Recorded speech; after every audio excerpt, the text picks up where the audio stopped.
y la Macedonia.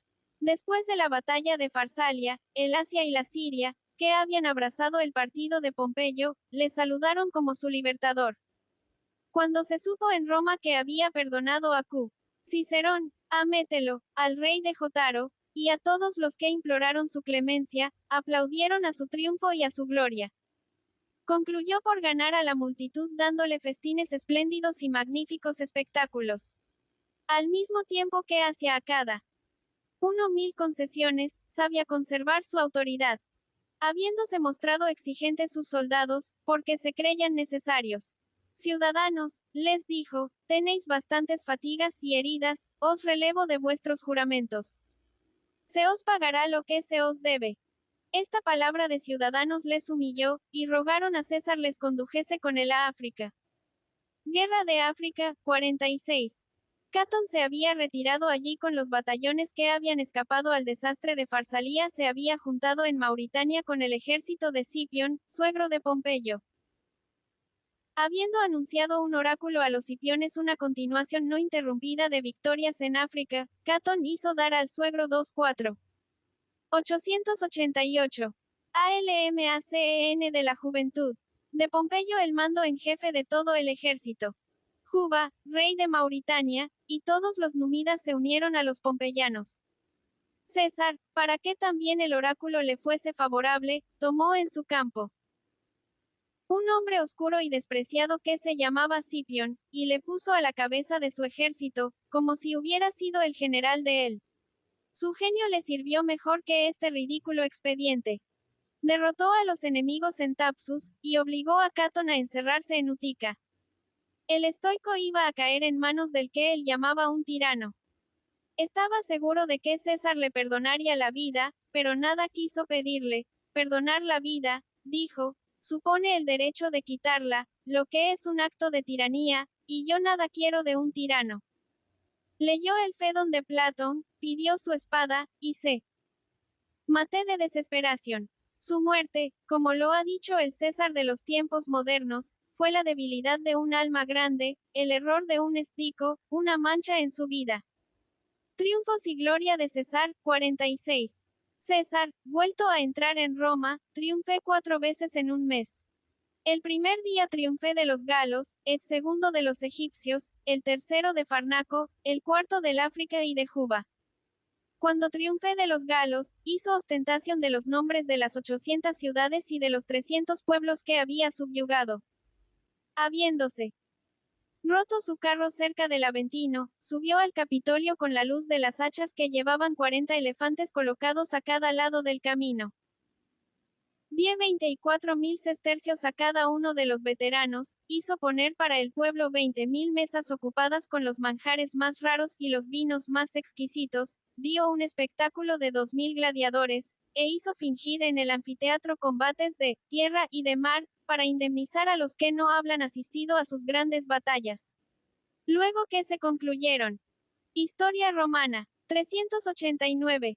Todas estas fiestas, salió para España, donde los hijos de Pompeyo y los republicanos habían formado un poderoso ejército. Guerra de Espana, 45 a 46. Estos últimos romanos pensaron echar abajo a César. La batalla se había empeñado en Munda, cerca de Córdoba. Los veteranos de César, fatigados y extenuados por todas las expediciones que habían hecho ya, respondieron muellemente al ataque. El dueño del mundo estuvo a punto de matarse de desesperación. Pero de repente, animándose, se arrojó él mismo en lo más fuerte del combate, preguntando con grandes gritos a sus soldados si no tenían vergüenza de entregarle así a unos niños. Esta palabra picó su generosidad, y al momento la fortuna cambió de aspecto. 30.000 pompeyanos quedaron en el campo de batalla. Esta fue la última guerra de César. Su regreso a Roma fue triste y sombrío. Viéndole triunfar de los pompeyanos, se sentía que triunfaba de las desgracias de su patria. Sin embargo, dice Plutarco, los romanos cedían al ascendiente de su fortuna, y se sometían al freno sin resistencia. Persuadidos de que no podrían resarcirse de todos los males causados pos las guerras civiles sino bajo la autoridad de un solo hombre, le nombraron dictador perpetuo. La adulación le erigió una estatua en el templo de Quirino con esta inscripción: al Dios invencible. El nuevo Dios tuvo sus sacerdotes los Julios, y consagró un templo a la libertad. En los últimos triunfos el circo no había podido contener toda la multitud que se apresuraba en los juegos. Los extranjeros no pudieron comprender lo que se decía por ignorar la lengua latina. César distribuyó esta vez las fiestas en todos los barrios de la ciudad. Cada nación, 390 tuvo. ALMACENL la juventud, su teatro y actores, y cada una de ellas tuvo un placer en honrar en su lengua y a su modo al soberbio vencedor. Roma no era ya solamente la primera ciudad del Lacio y de la Italia, había llegado a ser la capital del mundo, y César lo comprendió. Muerte de César, 44. César, colmado de toda clase de honores y dignidades, tenía todo el poder de un rey. Hizo mal en ambicionar el título de tal. Un día en que Antonio le presentaba una diadema en la fiesta de las Lupercales, no la rehusó sino muellemente. Muchas veces se le oyó decir que la República no era más que una sombra, y de esto se dedujo que quena avasallar la libertad. Casio formó pues un complot contra el que consideraba como un tirano, y en él comprometió a Bruto. Este había sido colmado de tantos beneficios por César, que estaba como encadenado por el reconocimiento. Pero las exhortaciones de los conjurados le alucinaron y le hicieron impresión como una especie de vértigo. Había leído a los pies de la estatua del antiguo Bruto estas palabras tan célebres: duermes, Bruto. Signo de apertura de exclamación. Punto. Si vivieses aún, o si tu alma respirase en uno de tus descendientes. Él se creyó también llamado a libertar su patria, y desde entonces se puso a la cabeza de la conjuración. Fue en los idus de marzo, 44, cuando resolvieron consumar esta maldad. El dictador había sido advertido de este complot, pero no quiso creerlo. Se fue al Senado, y él mismo se entregó a sus asesinos. Cuando se viseis atacado, se defendió hasta que vio al mismo Bruto avanzarse para herirle. Entonces las fuerzas le abandonaron, y envolviéndose la cabeza en su capote, exclamó: y tú también. Bruto murió traspasado de 23 heridas. Y 111111111 INIMBI 0111111111111111111111111111111111111111111111111111111111111111111111111111111111111111111111111111111111111111111111111111111111111111111111111111111111111111111111111111111111111111111111111111111111111111111111111111111111111111111111111 PROSCRIPCIONES. Los segundos triunviros, persuadidos de que César había caído solamente por un exceso de clemencia, renovaron las proscripciones de Sila contra sus enemigos. El primer edicto contenía estas terribles palabras: que nadie oculte ni haga evadir a un proscrito. El que lo haga será desterrado. Que se nos traigan sus cabezas. El hombre libre recibirá por recompensa 25.000 sextercios, el esclavo 10.000 con la libertad y el derecho de ciudadanía en lugar de su dueño. Varias bandas de asesinos se diseminaron por Roma para ejecutar las órdenes feroces de los triunviros. 300 senadores y 2.000 caballeros fueron asesinados. Los autores de estas terribles proscripciones se habían hecho mutuamente el sacrificio de sus parientes y amigos. Lépido inmoló su propio hermano. Octavio concedió la cabeza de Cicerón a Antonio, y éste le entregó su tío L. César. La riqueza, como en tiempo de Sila, fue un motivo de condenación. Los soldados descontentos de las recompensas que habían recibido, ocuparon las casas y los bienes de los proscritos, 6 degollaron aún a los ciudadanos ricos cuyos nombres no estaban inscritos en las fatales listas. Se veía a los dueños echarse a los pies de sus esclavos para implorar su conmiseración. Hubo algunos que se dejaron enternecer, y llevaron el afecto hasta el caso de sacrificarse por ellos. Un niño iba a la escuela con su preceptor. Era proscrito. Los soldados le prenden, el preceptor se hace matar defendiéndole. Los esclavos de Mecenio y de Apio se ponen en la cama de sus señores, y se dejan degollar en su lugar. Opio lleva a su anciano padre sobre sus hombros y le embarca para la Sicilia. Desgraciadamente los ejemplos contrarios fueron mucho más numerosos. Un pretor se ve perseguido por su 392. Alm, CEN. La juventud, propio hijo, que le ha denunciado a Antonio, y le señala a los puñales de los asesinos. Un joven revestido de la pretexta se trasladaba al templo. Anuncian que es proscrito y al momento todos le abandonan. Huye, va a refugiarse a la casa de su madre y ésta le dio con la puerta en la cara. Sería nunca acabar, si la historia consignase todos los horrores que mancharon aquellos tiempos tan fecundos en crímenes. Muerte de Cicerón. Cicer 0R, cuy 0 nombre había sido escrito en las primeras listas de proscripción, huyó, hubiera podido juntarse con Bruto y Casio. Pero después de haberse embarcado, fuese por turbación 6 por perplejidad, descendió a tierra en Circeis diciendo: quiero morir en esta patria que tantas veces he salvado. Fue alcanzado por el tribuno militar Popilio Lenas, a quien en otro tiempo había defendido en una acusación de parricidio. Sus esclavos querían defenderle, mas les dijo no, que no haya más sangre derramada que la que piden los dioses. Y avanzó su cabeza fuera de la litera. Aproximate, veterano, gritó a Popilio, y muestra cómo sabes herir. Su cabeza fue presentada a Antonio mientras que comía. El cruel triunviro manifestó una alegría feroz al considerarla, y envió este trofeo sangriento a Fulvia, su esposa. Esta cruel mujer se divirtió en horadarle la lengua con un alfiler de oro que tenía en los cabellos. Algunos días antes hizo matar a un ciudadano que no había querido venderle su casa, y mandó clavar su cabeza sobre la puerta de la misma casa, a fin de que nadie ignorase el motivo de su venganza. Guerra contra Bruto y Casio. Los triunviros, después de haberse hartado así de sangre y oro, pensaron en libertarse de Casio y de Bruto, jefes del partido Re.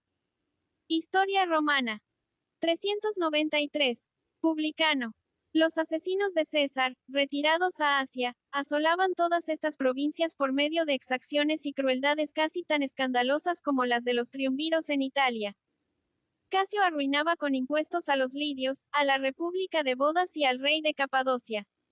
A los rodios que invocaban su título de aliados del pueblo romano, y pedían que al menos se les dejase las estatuas de sus dioses. No os dejaré, les dijo, más que el sol.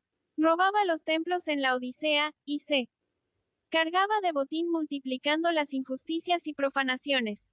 Bruto, aunque más moderado, imponía una contribución de 150 talentos a los jantios, después de apoderarse de su ciudad a sangre y fuego. Todos estos excesos no eran los más a propósito para hacer desear a las provincias el triunfo de la República.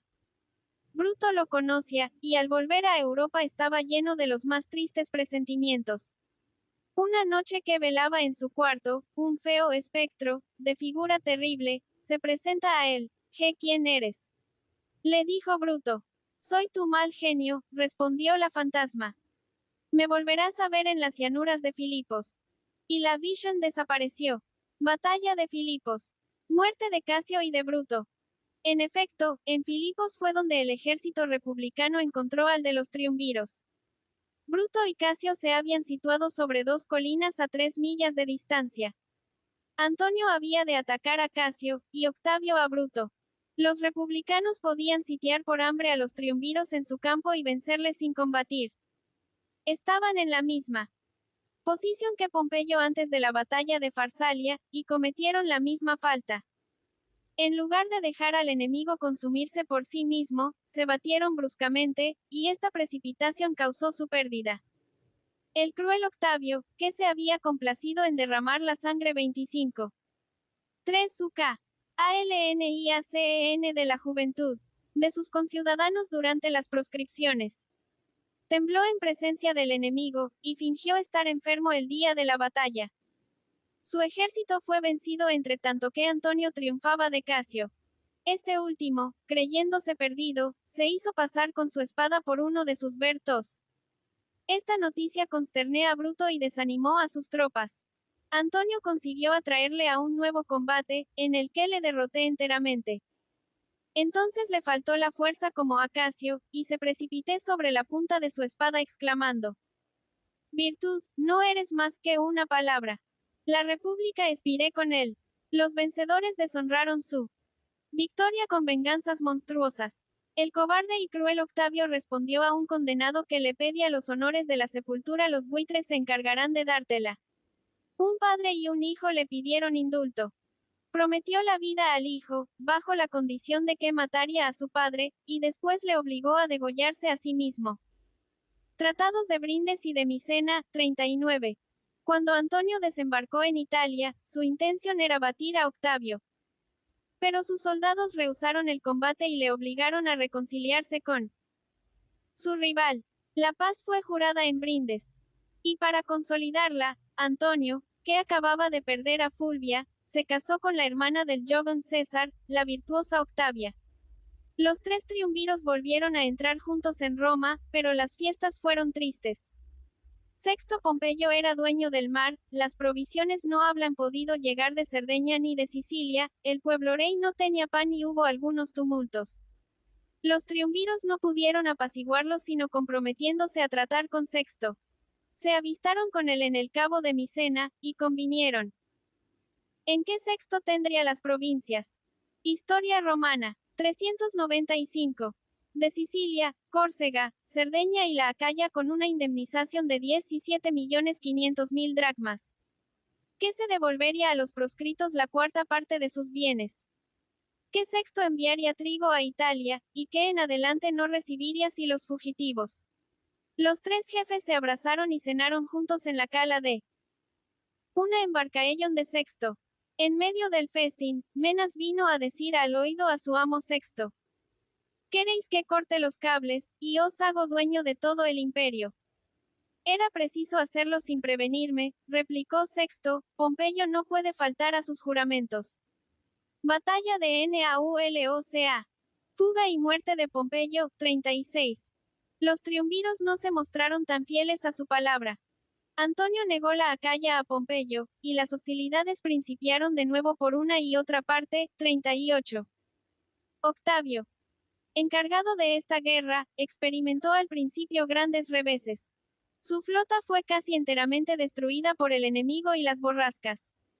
Pompeyo, arrogante por sus triunfos, se mostraba en Siracusa con un tridente en la mano y cubierto con una capa de color azul. Se decía hijo de Neptuno, y hacía creer que mandaba en los vientos y en el mar. Pero Agripa, teniente de Octavio, acudió desde el interior de la Galia con toda precipitación, y no tardó en burlarse de sus supersticiosas pretensiones. Todos los desastres de Octavio fueron reparados en poco tiempo bajo las órdenes de este jefe activo y vigilante, y sus escuadras pudieron volver a tomar la ofensiva. Se empeñó una batalla general entre Miles y Nauloca. La acción fue muy sangrienta, pero el genio de Agripa triunfó de los recursos de Sexto. Este se fue a Oriente donde Antonio le dejó degollar, 35. DEPOSICION de Lépido. Guión. Leido, que contribuyó a la 396. ALMACEN de la Juventud. Victoria de Octavio y Sebella a la cabeza de un numeroso ejército, pretendió salir de la posición humillante que le habían hecho después del establecimiento del triunvirato. Quena añadir la Sicilia a su gobierno de África. Octavio le echó en cara con dureza su lentitud, y le acusó de haber tenido relaciones con Sexto, y de haber vendido los intereses del triunvirato. Al mismo tiempo que se le dirigían estas amargas palabras, el joven César sobornaba a sus tropas. Lépido, abandonado de sus legiones, se echó cobardemente a los pies del que en otro tiempo era su rival, y le pidió la vida y su perdón. Octavio le concedió ambas cosas, mas de todas sus dignidades solo le dejó la de pontífice, que era inamovible. Leido era un hombre tan falto de talento y de virtud que, como dice Montesquieu, no se siente verle humillado. Lucha de Octavio contra Antonio. 36-31. Después de la muerte de Craso, cuando César y Pompeyo se disputaban el poder soberano, la república contaba todavía con generosos defensores. Los catones y los brutos estaban prontos a protestar en favor de la libertad. Desde el tiempo de César, la idea monárquica hizo tantos progresos, que después de la deposición de Lépido y de la muerte de Sexto, no se trata ya entre Octavio y Antonio sino de saber a cuál de los dos pertenecerá el imperio. La República ha muerto, y Roma espera un dueño. Conducta de Antonio en Oriente. Antonio, que había tomado para sí el Oriente, salió de Italia deseoso de hacer en persona la guerra a los partos. Esta nación acababa de ser manchada con grandes crímenes. Su rey Fraato se había apoderado del trono matando a su pa. Historia romana. 397. Dre y hermanos. Antonio recibió en su campo a todos los nobles que huyeron de las amenazas del usurpador, menor que ese hizo grandes preparativos para vengarles. La impetuosidad de su ataque hizo que toda el Asia atemorizada se acordase del teniente de César. Por desgracia, en la celeridad de su marcha, cometió la falta de descuidar los bagajes. El enemigo sorprendió sus convoyes, y le obligó a retirarse. En esta retirada desastrosa perdió la mayor parte de su ejército. No obstante, di 6 partes a Roma de haber obtenido algunas victorias. Al año siguiente se resarció a sus desgracias por una expedición a Armenia. Trajo cautivo a Alejandría al rey de esta comarca, hasta Bardo, y se hizo decretar el triunfo.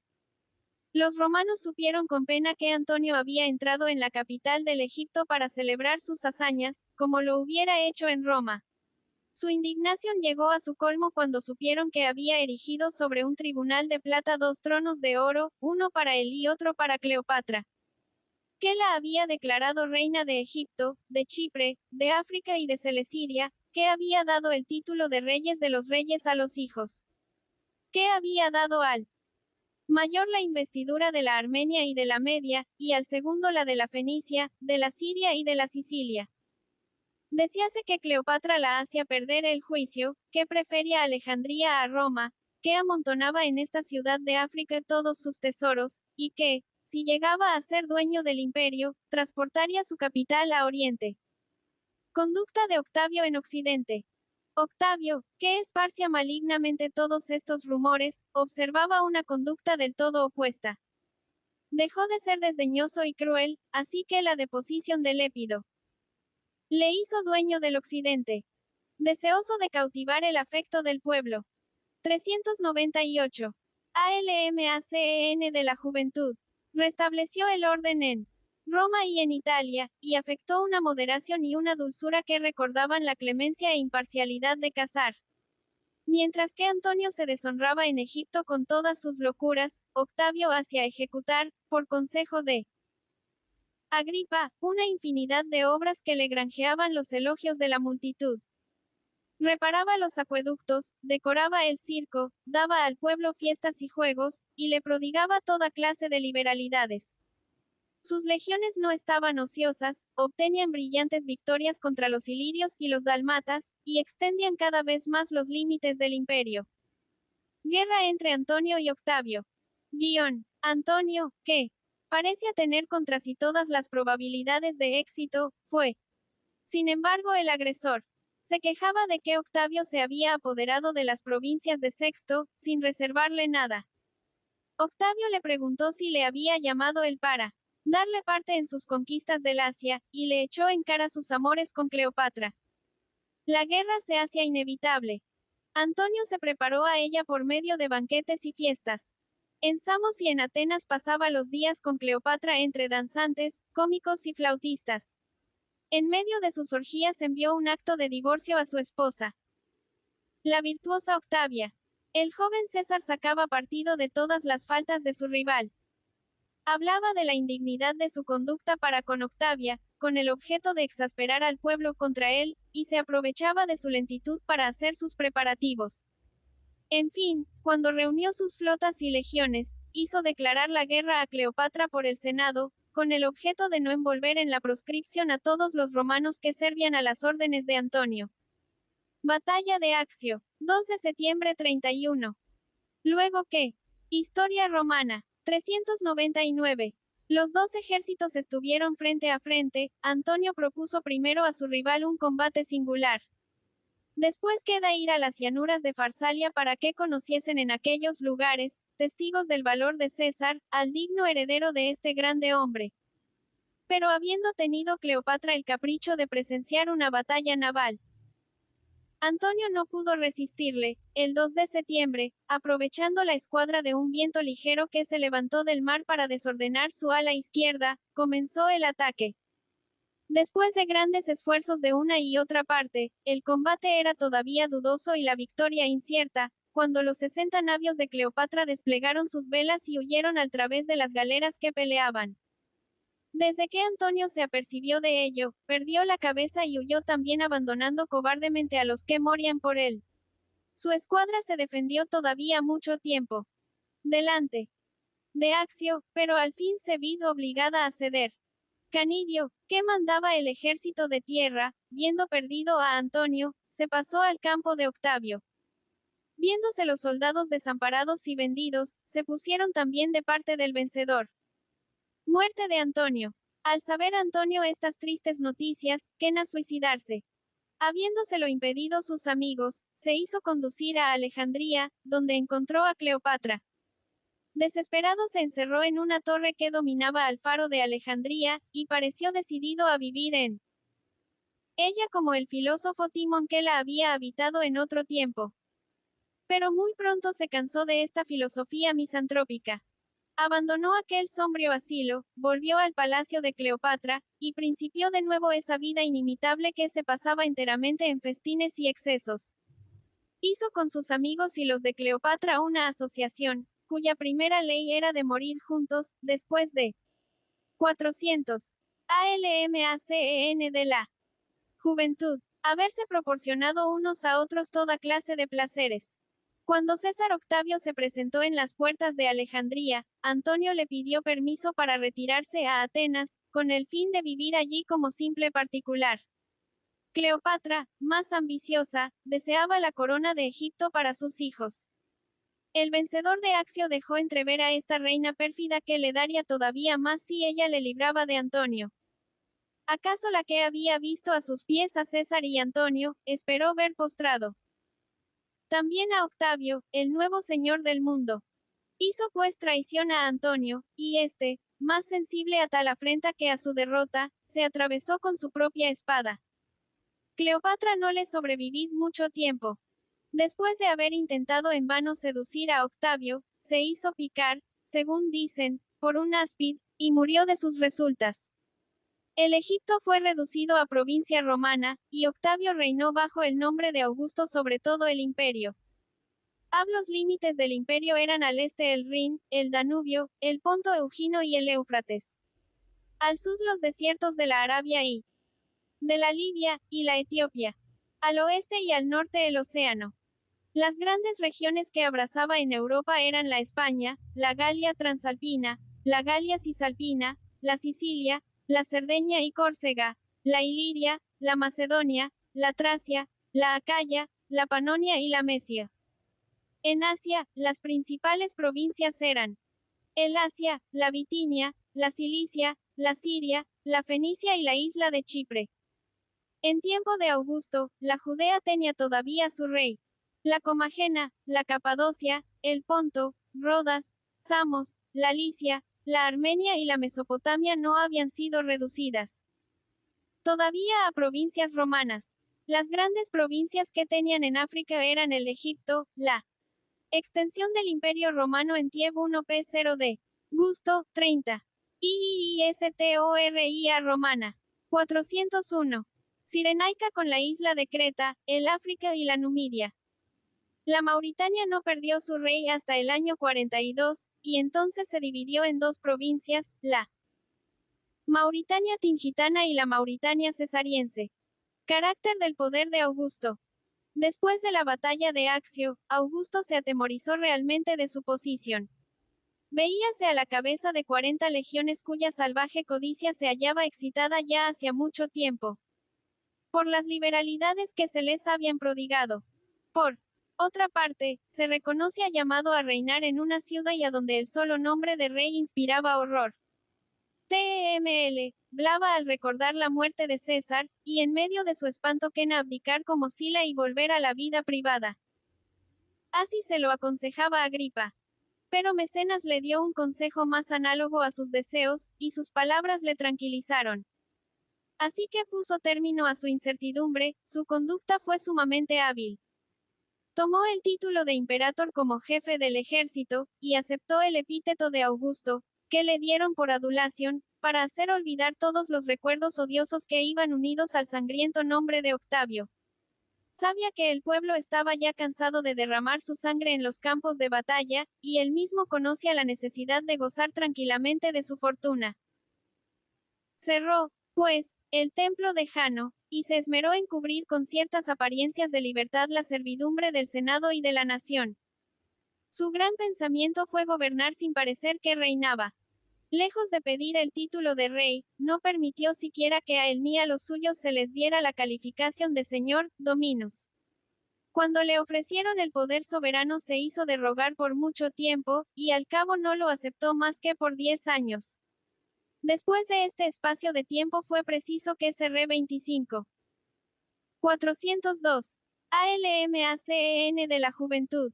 Doblasen las instancias y las súplicas, y cada una de las prórrogas se celebró con unas funciones a las que se ha dado el nombre de decenales. SUMISION de la España septentrional y de la Gula occidental, 23. Después, de la batalla de Accio había cerrado Augusto el templo de Jano, 31. Algunas sediciones que estallaron poco después al pie de los Alpes entre los salacios, y en España entre los asturianos y cántabros, le obligaron a abrirlo de nuevo. Marchó personalmente contra los españoles, y encargó a Terencio Varrón que sometiese a los salacios. En todas partes la victoria coronó sus armas. El Senado hizo erigir en los Alpes un monumento en el cual se habían de inscribir los nombres de los 43 pueblos montañeses sometidos por Augusto. Para fijar todos estos pueblos bajo el dominio romano y sujetar completamente todas las Galias, Augusto estableció en ellos algunas colonias. Los salacios fueron transportados a Eporedia, Ibrea, y su país ocupado por una colonia romana que tomó el nombre de Augusta Pr. Setoria, Aoste. Estableció Lambien en la Galia muchas colonias militares en diversos puntos, dividió los sentimientos e intereses de todos estos pueblecillos, varió los nombres de las antiguas ciudades para darles otros a los que se mezclaban los de Julio, César y Augusto, atacó el culto de los druidas para sustituirle la religión de los romanos, y borré de este modo hasta los menores rastros de antigua nacionalidad para hacer triunfar los usos, costumbres y lengua del Lacio. Este era el verdadero medio de incorporar todas las provincias al imperio y de precaver toda revolución en el interior. Conquista de los países al sur del Danubio, 15. Historia romana. 403. Augusto había emprendido al mismo tiempo una expedición contra los árabes, pero fracasó completamente. Sus esfuerzos contra la Etiopía no tuvieron tampoco más resultado que el de poner a cubierto por aquel lado las fronteras del imperio. Pero se desquitó de todos estos reveses atacando a los vindelicios y a los recios que se habían arrojado sobre la Italia y la Galia para devastarlas. Tiberio y Druso subyugaron todos estos bárbaros y añadieron a la Panonia y a la Meesia, ya conquistadas, la Recia, la Vindelicia y la Nórica, es decir, todas las regiones que se extienden al sur del Danubio. Esta fue la más bella conquista que se hizo en tiempo de Augusto. Tiberio quedó encargado de vigilar las nuevas provincias, y de conservar en ellas el 6 comprimiendo todas las rebeliones. EXPEDICION de Druso contra los germanos, 12. Durante este tiempo Druso marchó contra los germanos que se disponían a invadir el imperio, y habían excitado a los galos a que les siguieran. Estos no dieron oídos a sus insidiosas proposiciones, y Druso satisfecho de su fidelidad los reunió en Lugdunum, le dio una función en honor de Augusto y marchó enseguida con ellos contra los germanos. Penetró en su país por la isla de los Batavos, sometió a los sicambros y cheruscos, y en la segunda campaña lanzó sus legiones hasta el Weser. El Senado le votó aclamaciones y honores, pero a Augusto le negó el título de imperator. Esta susceptibilidad del príncipe no desconcertó a Druso. Prosiguió sus triunfos, se adelantó hasta el Elba y erigió algunos trofeos a orillas de este río que no la había de pasar, porque la muerte le sorprendió en medio de sus victorias. 9. Su fallecimiento reanimó el valor de los bárbaros. Pero Tiberio acudió para sostener a las legiones Roma. 40t. ALMACEN de la juventud. NAS, continuó la guerra con vigor, transportó 40.000 ubios y sicambros a la orilla izquierda del Rin, y del país. Situado entre este río y los pueblos belgas, formó dos nuevas provincias, la primera y la segunda Germanía, 8. Desesperados los germanos pedían la paz, pero Augusto se la negó. Tiberio dejó el mando a Domicio en Nobarba, afectó estar cansado de guerras, y se retiró a la isla de Rodas, a donde pasaba el tiempo frecuentando las escuelas y academias y consultando a divinos. Cuando Augusto le adoptó por hijo volvió a presentarse a la cabeza de las legiones de Germanía y subyugó los chaucos y los legobardos, 2 años después de JC. Paréntesis que cierra punto. Invasión de Maroboduo, 2 años después de JC. Paréntesis que cierra punto. Cuando Tiberio se esforzaba a someter tan formidables naciones, Maroboduo, rey de los marcomanos a quienes las hazañas de Druso habían acorralado en Bohemia, se preparaba para invadir la Italia. Lo único que le separaba de las posesiones romanas eran las vastas espesuras del bosque Hercinio, y tenía delante de sí la Panonia y la Dalmacia que no deseaban otra cosa que sublevarse. Para precaver esta terrible invasión, había resuelto Tiberio atacar a los marcomanos en sus propios estados. Ya tenía trazado su plan cuando Maroboduo le impidió ejecutarlo sublevando a los dalmatas y panonios. Estos pueblos, oprimidos por las exacciones de sus gobernadores, querían a toda costa librarse del yugo de los romanos y vengarse de las injusticias de que habían sido víctimas.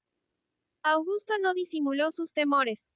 Dijo en el Senado que el enemigo podía llegar dentro de 10 días hasta las puertas de Roma si no se tomaban las medidas necesarias, y se trasladó en persona a Arimino para inspeccionar las operaciones del ejército.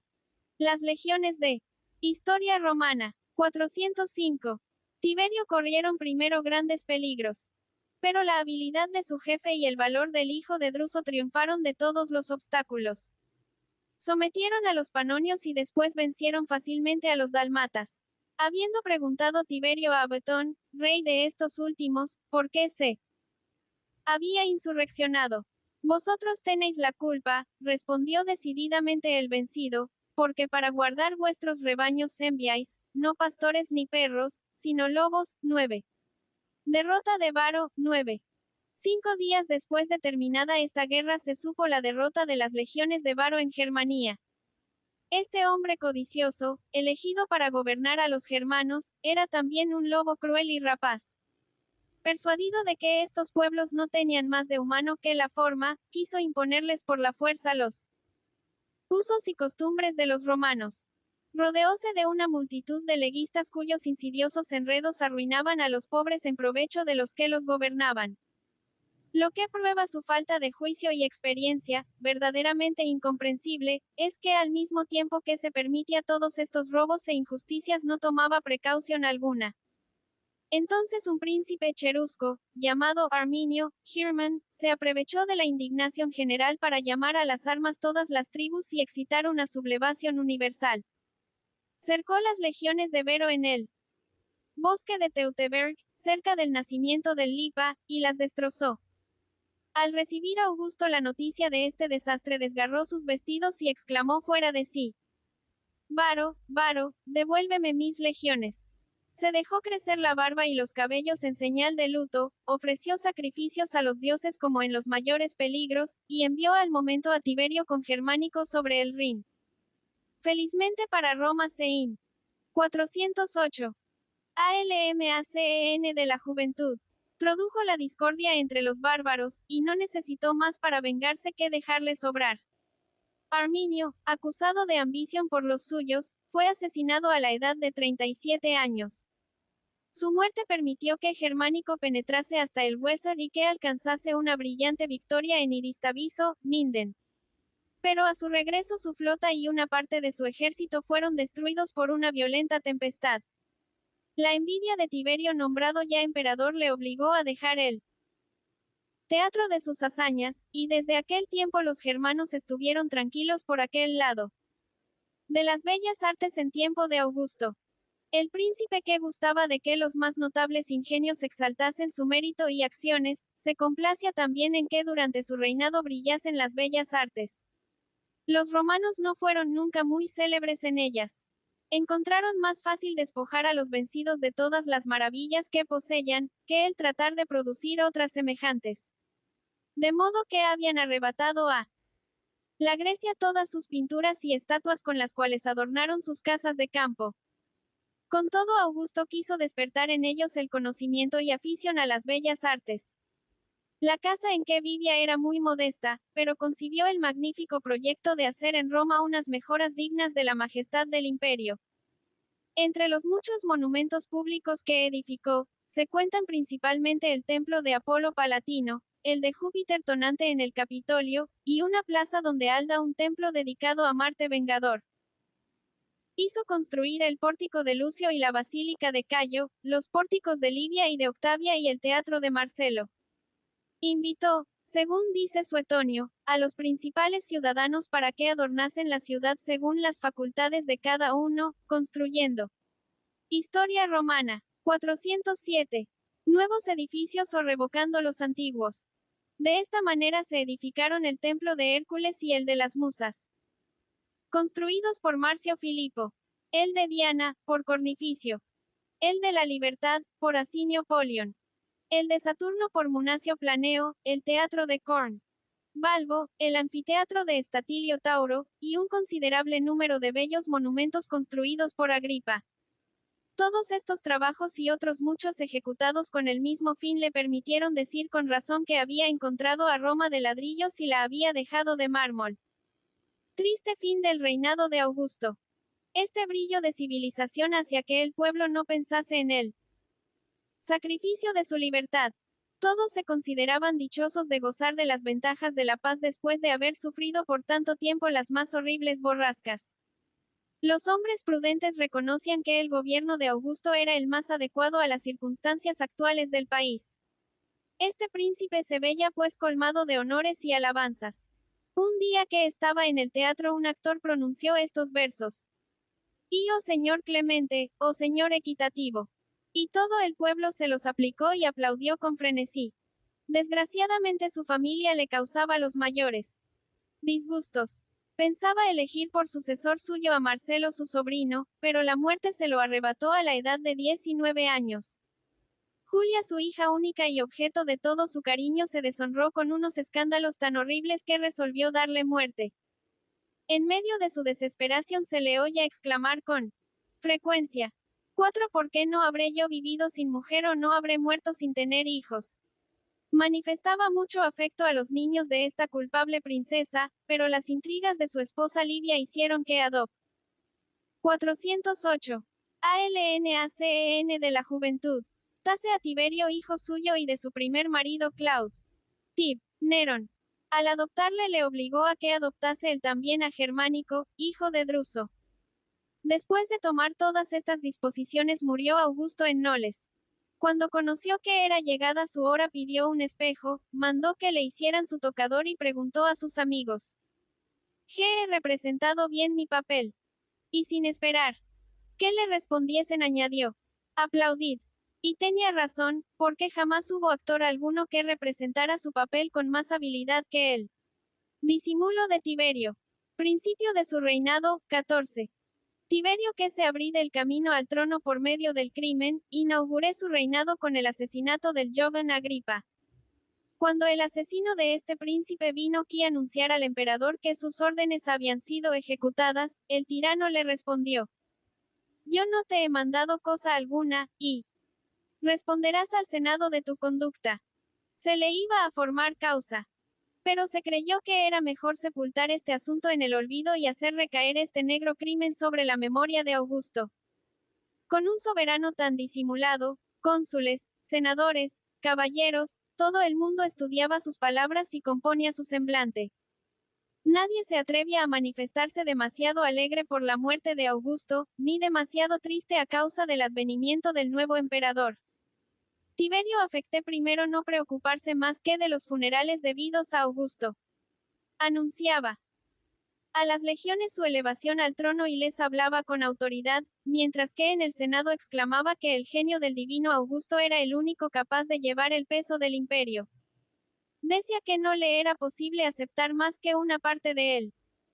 Pero le complacía mucho que los senadores le hiciesen presente con el acento de la lisonja que el Estado. Historia romana. 409. Era un solo cuerpo, indivisible y que era imposible dividirle sin destruirlo. Onk aceptó la suprema autoridad, rogó al Senado le ayudase con sus luces y consejos, y no quiso aceptar los títulos pomposos que le ofrecían. No permitía que le diesen los grandes dictados de Señor, Padre de la Patria, ni Divino. Su objeto era avasallar al Senado, y principió por invitar a los senadores a que se mezclasen en las discusiones con una libertad digna de los mejores tiempos de la República. Era un hombre corrompido y relajado, y hablaba de reformar las costumbres, esforzándose a dar ejemplos de templanza y sobriedad. En fin, muy luego le veremos perseguir indignamente a sus vasallos por la más leve ofensa, a pesar de que al principio de su reinado prohibió absolutamente al Senado que se ocupase de los difamadores. Pero no tardé mucho en dar a conocer su ferocidad. Habiendo retardado el cumplimiento de las mandas dejadas por Augusto, uno de los legatarios se permitió la chanza de decir al oído a un muerto no se olvidase de decir a Augusto que todavía no se habían ejecutado sus últimas disposiciones. Tiberio le dio lo que le correspondía y le hizo morir diciéndole: tú le llevarás noticias más frescas y exactas. Germánico APACIGU a la insurrección de las legiones. Su alma inquieta y recelosa se conmovió profundamente al saber la insurrección de las legiones de Germania. A la muerte de Augusto los soldados pensaban ya en hacer emperadores. Germánico, idolatrado del pueblo y de su ejército, oyó que los que tantas veces había guiado a la victoria le ofrecían la diadema imperial. Su virtud se alarmó de tal modo al recibir tan audaz proposición, que al momento de hacérsela se lanzó de su tribunal como si hubiera sido una mancha para de Germania. Jo. ALMACEN de la juventud. Él, y fue tal su desesperación que si sus amigos no le hubieran contenido se habría atravesado con su propia espada. Sin embargo, su desinterés y grandeza de alma no apaciguaron la insurrección. Los sediciosos continuaron profiriendo amenazas. Pero así que vieron que Agripina dejaba la tienda de su esposo para ir a buscar descanso y seguridad entre los treviros, reconocieron su culpa, solicitaron humildemente perdón, y ellos mismos castigaron a los principales autores de la revolución. Germánico les llevó enseguida contra los germanos a quienes destrozaron, borrando de esta manera con el lustre de su victoria la vergüenza de la derrota de Varo. Celoso Tiberio por los triunfos de Germánico le hizo volver a Roma, y por toda recompensa le concedió unos miserables honores que no estaban ya en uso. Cuando el vencedor de los germanos atravesó la Italia, la multitud se apresuraba en todas partes a salirle al encuentro. Roma entera fue a recibirle, y todas las cohortes pretorianas le siguieron con aclamaciones. Daba gusto el ver a aquel hermoso y valiente príncipe en su carro triunfal con sus 5 niños, y precedido de todos los cautivos que había arrebatado a los pueblos del norte. Contemplábanse con admiración las imágenes y pinturas que representaban las montañas y ríos de Germania y todas las batallas dadas en medio de aquellas regiones salvajes. Tiberio distribuyó 300 sextercios a cada ciudadano en nombre de Germánico, y le eligió por colega suyo en el consulado.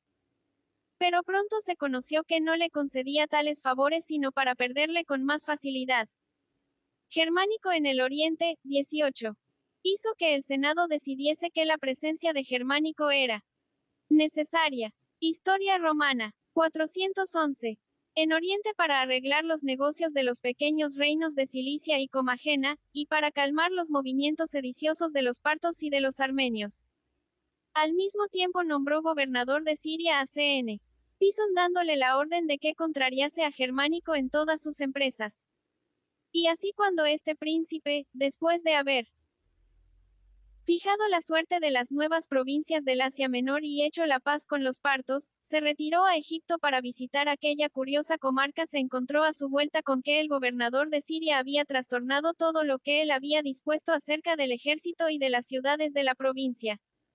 Hasta había seducido las legiones con sus bajezas y complacencias. Su esposa Plancinia hablaba siempre con desprecio de Agripina y todo el mundo notaba, en esta decidida oposición de un simple gobernador contra el primer príncipe del estado, las secretas maquinaciones del emperador. Inquieto e irritado, Germánico escribió a Pison una carta amenazadora por la cual le mandaba salir de la provincia. El orgulloso gobernador se alejó lentamente esperando a cada momento que el veneno que había hecho dar al príncipe le libertara de su cólera. En efecto, este desgraciado acontecimiento no tardó mucho en realizarse. Muerte y funerales de Germánico. Desde aquel momento conoció Germánico que sus fuerzas se agotaban.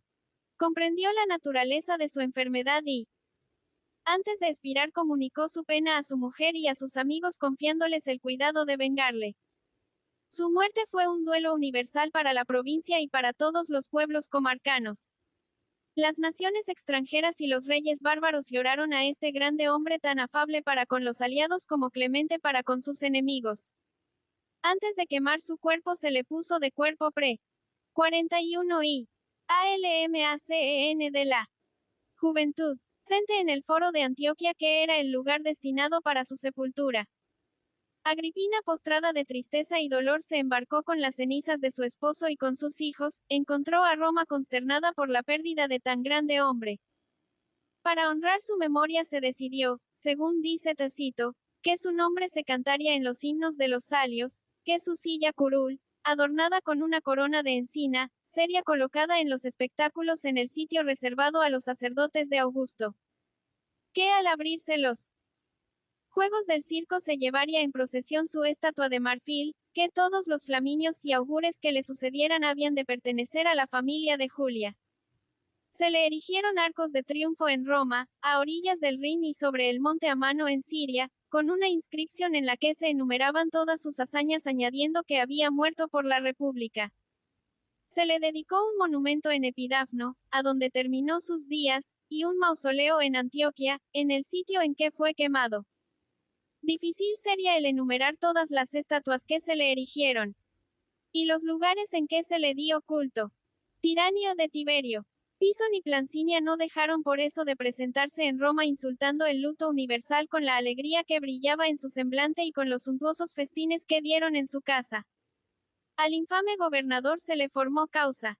Tiberio desarrolló por sí mismo la acusación, y dos amigos de Germánico la sostuvieron vivamente.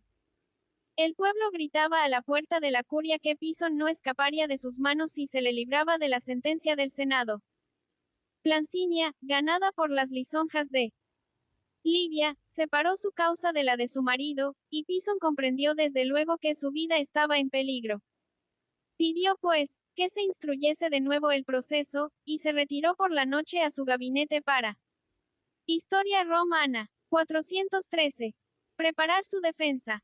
Era de esperar que al día siguiente se oirían algunas revelaciones muy curiosas, pero por la mañana se encontró a Pison bañado en sangre. Tenía una herida en la garganta y su espada estaba a su lado. Libre Tiberio de toda inquietud no disimuló ya su tiranía. Abolió los comicios por centurias, quitó al pueblo la elección de los magistrados y la sanción de las leyes, y transfirió todos estos derechos al Senado a quien sojuzgó decretando que en lo sucesivo los senadores votarían en alta voz y en presencia del emperador o de sus representantes. Esta asamblea se hizo con tanta bajeza la esclava de sus deseos, que acostumbraba decir al salir de la curia: «Oh hombres hechos para la servidumbre».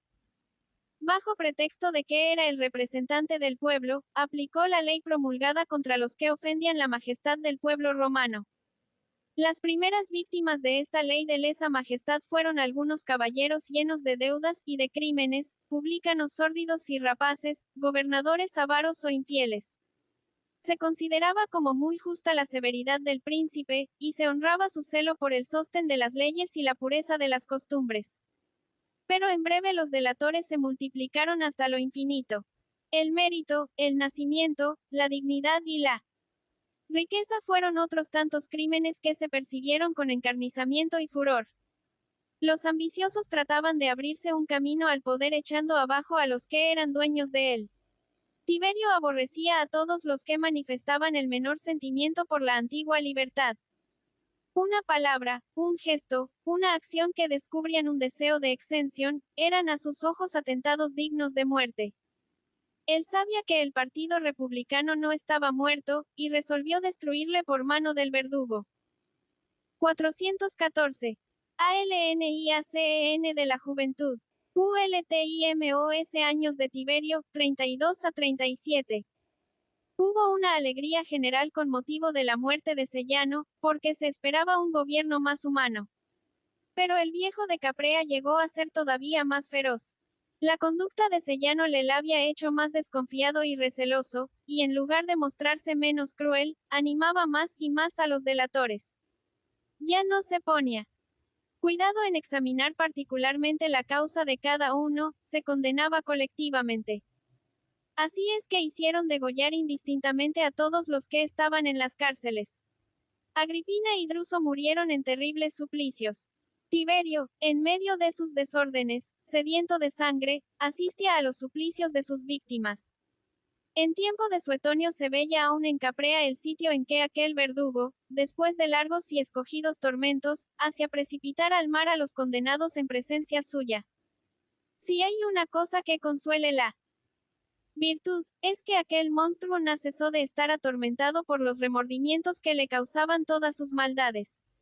Disgustado de todo, no se ocupaba ni de su grandeza personal, ni de la fortuna del imperio. Le devoraba un tedio mortal.